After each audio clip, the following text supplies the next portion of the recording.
The Greek civilization released yesterday, and with that, Pericles, the new epic infantry commander. And the reason I'm discussing him over Pyrrhus today is because I think that Pericles, honestly, is extremely interesting. Everyone's talking about Pyrrhus. Why not discuss something different? Because Pericles is extremely powerful. Honestly, he is a really good early game garrison. He's got a very nice debuff. He has great early game potential. So today I'll tell you all about Pericles. I'll go over his active skills, all of his skills in general. I'll talk about his weaknesses. I'll talk about his capabilities, best pairings, talents, everything you need to know about Pericles in a secret way to currently unlock him. So if you are interested in Pericles, you definitely need to check out today's video. Let's begin with Pericles' skills, and they are very simple because he is an epic commander, but for an epic commander, his skills are really good. First of all, his active skill, he gets a shield of 700 for 3 seconds, and with that shield, a march speed increase of 20%. The shield's going to make him really tanky, and the march speed is nice. You can time that well. Maybe you're being swarmed down. You just stick around till you throw your active skill, and then snap, you're out of there. That is a really good thing to have with Pericles. The march speed is nice. No epic infantry commanders bring any march speed, so that is a good thing to have in his kit. Second skill, 10% attack, 10% defense. That is stock standard. Most epic commanders bring 10% of at least 2 stats. And then his third skill is a very good garrison skill. Don't let its simplicity deceive you. You gain a 10% all damage increase when you are serving as a garrison. Really good garrison skill for an epic commander. It is nice to have that extra all damage, and since Sun Tzu is reducing the all damage you take, being able to increase it does cover 2 grounds of a garrison, basically, which I will talk about later. But that is a really nice thing, and I like that all damage increase. Fourth skill is definitely Pericles' best skill because it brings him an amazing debuff. Basically, whenever he takes any normal attack damage, he has a 10% chance to reduce the attacking troops, so whichever troops attacking him, their normal attack by 30% for 3 seconds. This only has a cooldown of 5 seconds, so this is really good. If you get hit or you're hitting someone that's hitting you back, then you're going to basically be reducing their normal attack, and pair that with his good shielding, that's really nice. And since a normal attack reduction is in a passive skill slot, if you have any other commanders in your murder ball that reduce the opponent's normal attack at all, it will stack. It doesn't matter if they're a passive or an active skill. Just because this is a passive skill, it means it will stack with everything, and that is so bloody good because that is a really nice debuff, especially for an epic commander. And this definitely excels, especially in garrisons, when you're being swarmed a lot, so game modes such as Sunset Canyon, and even in the open field if you're in a situation where it's a lot of you getting swarmed down, Pericles is actually going to do really well because reducing your opponent's normal attack is pretty much how you would guarantee some form of being able to hit them back and do a nice amount of damage, since normal attack is going to kill you the fastest when you're being swarmed down, second only to active skill damage in the late game. Then Pericles' expertise, it improves his shield to 1000 damage factor for 3 seconds. He doesn't get any improvements to his march speed, but he also gains an increase in the healing effects he receives while he's under the shielding effect. So if you are running him with a Richard, you're going to want to run him the primary so that he can throw his shield and then get Richard's healing effects. And that is definitely where it excels here, pairing with Richard, because literally none of the epic infantry commanders have any healing. Also, it does work quite well with Constantine as a garrison, so that is something to keep in mind, and even Constantine in the open field for KVK 2. So there are a few disadvantages to Pericles, and the first one is that he literally has no skill damage at all. Every single infantry commander here has some form of skill damage. Pericles has got no skill damage, and the current meta for Rise of Kingdoms is deal as much skill damage as quick as you can, so that is a little bit unfortunate that Pericles has no skill damage at all. But, I mean, you could offset that with some pairs, which I'll talk about later. But he also is lacking on health. He is lacking on any very unique stats. He's just got attack and defense. I'd rather health and defense, so that is unfortunate. But attack isn't too bad in the early game, since in the early stages of the game, you don't have Crystal Tech, which gives you a lot of attack, and you don't have Alliance buffs. So attack isn't the worst stat in the earlier stages of the game. Also, Pericles is kind of missing a little bit on the damage. Yes, he's extremely tanky, but overall, even though he's missing active skill damage, he's also missing a good way to deal damage. There is nothing in his kit that's going to make you deal damage on the open field. If you're a garrison, I guess you get 10% more, but yes, that's a really nice boost. It's still not enough to make up for the fact he does no damage. So that's going to be some things I take into considerations with my pairs. So let's discuss the pairs. The first one, 100%, is going to be Sun Tzu. Sun Tzu is the best epic commander in the whole entire game, but he is a high damage, fairly glass cannon commander. Sun Tzu is bringing the DPS you want with Pericles. Sun Tzu is also bringing a nice rage engine, which is improved when you expertise him. So that is also really good because with Pericles, I want to keep his shield up as much as possible, and bringing rage to that means that you're going to keep Pericles' shield up quite often. And also, if you run Sun Tzu as the primary, you get access to the skill tree, which means you're going to be able to use Pericles' active skill even more, which is extremely, extremely good. Also, Sun Tzu is bringing you, when you garrison, a garrison troop damage reduction, while Pericles is bringing a garrison troop damage increase. So he's going to deal extra damage, while Sun Tzu reduces the damage you take. So that is a nice way to cover two fields of a garrison, where you're taking less damage and dealing more damage, which is pretty much what you want to do with garrison in the simplest form. Also, Sun Tzu's actual stats, so he gets 10% less damage and also 10% health, are two different stats to what Pericles is bringing. So you are not double downing on stats, which is really good, since stats in Rise of Kingdoms have diminishing value. One unfortunate thing, though, is you're not going to benefit from the 20% increased skill damage besides Sun Tzu's active skill. For example, Sun Tzu's other pairing with Bjorn Ironside, you are dealing that extra skill damage, since Bjorn Ironside actually does have an amount of skill damage which he deals to at least two people. Pericles, though, has no skill damage, so you aren't benefiting as much from Sun Tzu's skill damage. Another possible pairing for Pericles, and this is definitely a second pairing, you've got your Sun Tzu with someone else, and you don't really want to get Bjorn or Iliji Mundok, I think, honestly, Osman is really good. Osman is a great boosting commander to a commander who has no damage, and guess who's got no damage? Your boy Pericles has none. Osman is dealing a ton of damage factor, a total of 1,500 every active skill. He's got the skill tree, he's got the conquering tree, and he has the leadership tree, so I'd recommend running Osman as the secondary. Also, Osman does bring you a nice increase in troop capacity, and we know that does increase trades quite a bit.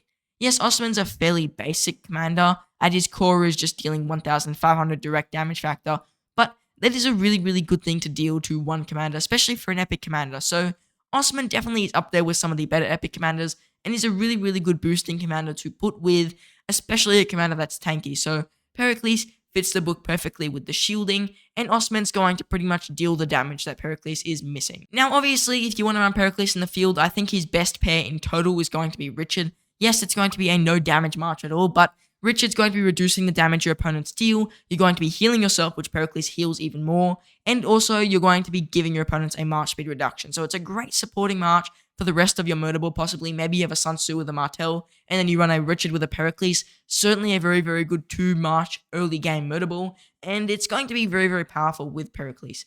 Richard is basically making the opponents do way less damage, and then Pericles is giving you a shielding effect, which makes you take less damage. He's giving you march speed to get away from bad situations, and when you are being hit, not only are they doing less all damage, they're also doing less normal attack damage to you because of Pericles' debuff. So that is a really, really good pairing.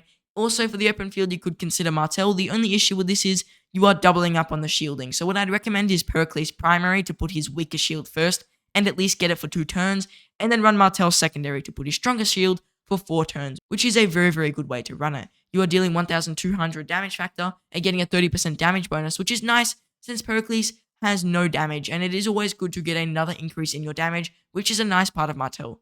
Also, Martel is bringing some health, which Pericles desperately needs, and a lot of counterattack, which means while you're making your opponents deal less normal attack to you, you're also hitting them even harder with an increase in counterattack. So I am really liking Martel as a pair as well, though I do think Richard is still the superior pair for Pericles in the open field. For garrisons, the best early game garrison is definitely going to be Pericles Sun Tzu by far and away at this point. I think the best early game garrison before you get access to Martel is going to be Sun Tzu with Pericles, and it's going to stay that way. For a farm account, this is going to be a great garrison as well. It's at least going to ensure that when someone does attack the account, because it's inevitable, I'm sure you've had a farm 0 at one point, they're going to take a little bit of damage back. Sun Tzu, like I said before, is bringing all the garrison stats and all the open field stats that Pericles wants. For the legendary garrison for Pericles, though, I actually think Richard is the second best option, with Martel being the best option. Martel, yes, he's got a watchtower increase, it's not that important, but you are getting a nice attack bonus, which is okay, and then you want to deal the extra damage as a garrison. Honestly, if my city was going to die, I'd rather not heal the troops to have them die again. I'd rather, if I'm being rallied especially, have my city die quicker and cleaner than have to heal troops and constantly take even more deads because my Richard keeps healing. So I do much prefer the Charles Martel as a garrison for a city. I said before Constantine could work, but I don't think he's the best garrison overall, and he's not the best open field commander, so I'd honestly recommend skipping Constantine as a Pericles pair and just Constantine in general.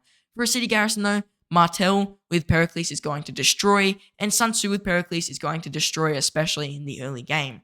So especially with Martel, if you have him on a farm account, I'd highly recommend running him with the Pericles nowadays, maybe even over a Sun Tzu, but maybe Sun Tzu is still more powerful. It depends what you want. If you want to deal the damage, you go with the Sun Tzu. If you want to be a little bit more tanky and deal counterattack and kill the people who are attacking you slower, you run the Charles Martel with the Pericles, which is certainly a good option. Now let's discuss some talents for Pericles, and to do that, I will have to switch over to roktalentbuilder.com. To begin with, here is what I recommend for Pericles as a garrison. You go all the way up into the top left right here, getting yourself impregnable, giving you a 15% skill damage taken reduction.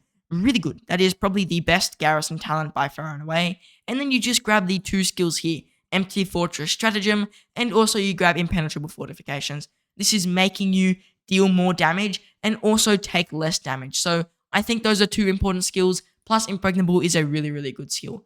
For the open field, you basically just drop everything in the garrison tree since it is all pretty useless for the open field, besides I guess the attack and defense, but the stats on this are extremely low. So what I do, drop everything in the garrison tree, and then you go back into stuff like the support tree and you put 1 extra point in Rejuvenate. I know a lot of people say, why put points in Rejuvenate? There's a chance you overrage. Well, once you see when the tree is finished, your only other option is get 0.05% defense. So I'd recommend putting that extra point in Rejuvenate over the 0.5 defense. Then I'd just go and I'd max out the infantry tree, and that will leave you with exactly 0 points. And the infantry tree does provide some really good stats off to the side here. Plus, you may as well put them into the extra stats here, than going in the garrison tree and getting the lower amounts of stats, or getting the healing increase that you would get if you went in the support tree. So this is definitely what I'd recommend as a Pericles build. Now, I mentioned there is a current secret way to access Pericles, but before we discuss that, how would you access him normally? Well, once he fully releases in the game, which will be after all the Greek events, you can access Pericles inside of the golden chests and the silver chests in your tavern. You will also be able to access Pericles inside of the campaign, which is another way to unlock him. And when the Greek events begin at day 4 of the daily login, you will get access to a full unlock of Pericles as well. Now, the current only way to get Pericles is to make a brand new character in any kingdom. It can be in any kingdom you want, and make sure with that character, you choose the Greek civilization as your first civilization. So if you see I'm logging into my Greek account currently, I chose Greece as the beginning civilization, and because Pericles is the technical beginning commander for that civilization, I will get access to Pericles, which is really, really good. This means that once I choose this civilization, I will get access to Pericles as my first commander. So technically, there is a way to access Pericles as of today. It is just not very reasonable. I mean, if you want to use him and run around the map with him for like 2 minutes and then get bored, this is a good way to do it. So if you want to get Pericles right now, this is the only current way, but in the future, he will be available in the gold chest and places like that. And then you can also use your epic commander sculptures on him and pretty much expertise him day 1 if you're in the later stages of the game. So that is the only current way to access Pericles, but it is a nice little Easter egg on how you could unlock him and be one of the only players in the game to actually have access to him. Now, overall, I think Pericles is going to serve as a really good garrison. I think he's going to be the best early game garrison. It's going to be a really nice farm garrison as well for the early game. And he's also going to be a great farm garrison in the end game since he's a very cheap commander, easy to access, and he's kind of like a mini Martel, or Martel, I guess, is like a Pericles Prime. Overall, I think Pericles is going to be a decent field commander. He'll work quite well with 2 infantry marchers. Maybe you run like a Richard with a Sun Tzu and a Martel with a Pericles, like I mentioned before. And he's going to be a decent open field commander if you run him as a garrison as well. So he's kind of doing a double time there, similar, once again, to Martel. Overall, though, I don't think he's an amazing commander. I'm not, like, shocked. He's not at the level of Sun Tzu, but he's pretty close. I like his debuffs a lot. I like his shielding a lot. And he works quite well in game modes such as Sunset Canyon, and in some situations in the open field and you're being swarmed. So for most beginning players, I'd recommend getting him only if you want a city garrison, or if you want to push a little bit into the Sunset Canyon tournament, which is something that happens in the early game to get access to a few more gold heads. For most early game players, though, I think you're better off going for Sun Tzu first, and then getting Pericles after your Sun Tzu is expertise. But if you are running him as a second commander to any commanders such as Martel and Richard, he's going to perform quite well as a boosting commander, making them even more tanky and giving your opponents a very, very strong debuff. Now, if you enjoyed today's video, I'd like to remind everyone that channel memberships are back on the channel again. They were gone yesterday and I think the day before because a few issues with YouTube on my end. That was all my fault, but I fixed it up.